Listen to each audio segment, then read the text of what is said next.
Hello students, आज हम बात करेंगे सीपीयू स्केजुलिंग के बारे में।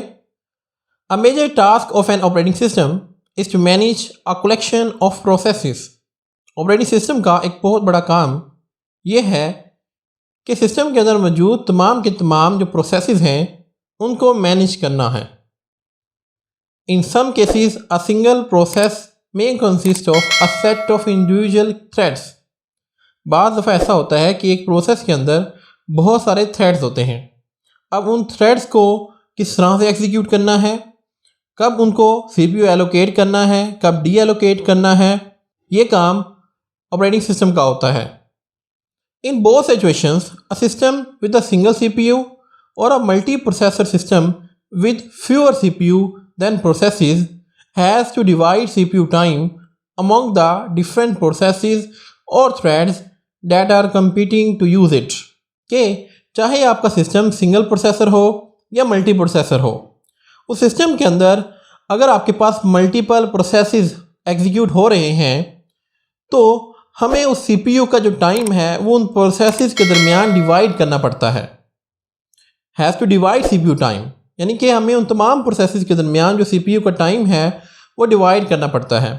अब वो डिवीजन किस तरह से होगी, कौन से प्रोसेस को टाइम पहले मिलेगा, कौन से प्रोसेस को बाद में मिलेगा, इस तमाम चीज़ों को हैंडल करना ऑपरेटिंग सिस्टम का काम होता है। This process is called CPU scheduling और इसी प्रोसेस को हम सीपीयू स्केजुलिंग कहते हैं। नेक्स्ट बात करते हैं स्केजुलिंग ऑब्जेक्टिव्स की, कि हम सीपीयू की स्केजुलिंग किन मकासद के लिए करते हैं। Some important scheduling objectives are as follows. Number 1, maximise CPU utilisation. पहला मकसद हमारा ये होता है कि हम सीपीयू की जो यूटिलाइजेशन है वो ज़्यादा से ज़्यादा करें। कोई भी हमारे पास ऐसा वक्त नहीं होना चाहिए जब सीपीयू हमारा पास फ्री हो। Number 2, maximise utilisation of other resources, कि हमारे जो सिस्टम के दूसरे रिसोर्सेज हैं वो फ्री ना पड़े रहें बल्कि हम उनको मैक्सिमम इस्तेमाल करते रहें। नंबर 3, मैक्सिमाइज थ्रोपुट, कि हम अपने सिस्टम की थ्रोपुट को मैक्सिमाइज करें। अब थ्रोपुट क्या होती है?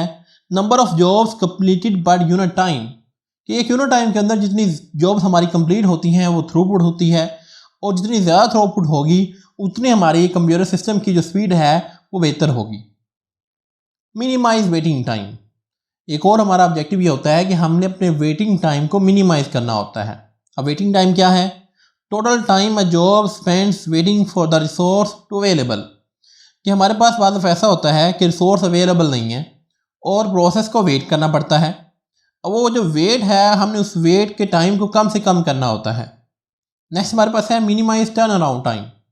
टर्न अराउंड टाइम को भी हमने कम से कम करना होता है। अब टर्न अराउंड टाइम क्या है? इसका फार्मूला कुछ यूँ है, waiting time plus computation time plus input output time. इन तीन टाइम्स को जब हम आपस में कंबाइन करते हैं तो ये टर्न अराउंड टाइम बनता है और इसको भी हमने कम से कम करना होता है।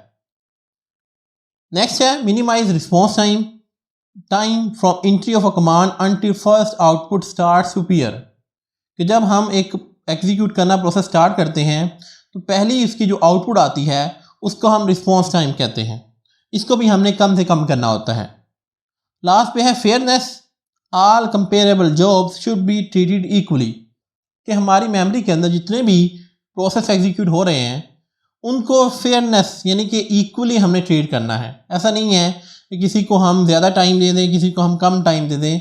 हमने उन तमाम जॉब्स को जो एक जैसी प्रायोरिटी रखती हैं उनको फेयरली ट्रीट करना है। तो ये हमारे पास हमारे स्केजुलिंग के ऑब्जेक्टिव्स हैं। आई होप आपको क्लियर हो गया होगा। आज के लिए इतना ही, मिलते हैं नेक्स्ट लेक्चर के अंदर। Thank you very much.